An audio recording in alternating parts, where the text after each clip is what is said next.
తులసి గింజలు చెప్తాను వినండి. ఎవరికైతే సంతానం లేదో జాగ్రత్తగా వినండి ఇది.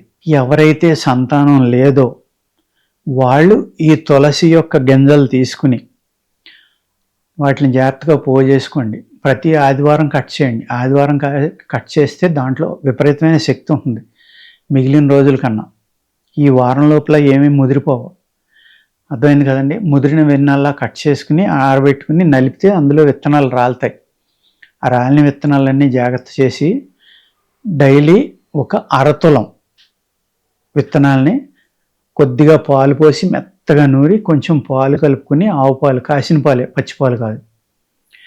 ఎప్పుడైతే మెన్స్ట్రువల్ సైకిల్ స్టార్ట్ అయ్యి స్నానం అనేది అయిపోయిందో అప్పుడు మొదలుపెట్టి ఇది మీరు నెక్స్ట్ మెన్స్ట్రువల్ సైకిల్లో కూడా ఆపొద్దండి, కంటిన్యూగా తాగండి.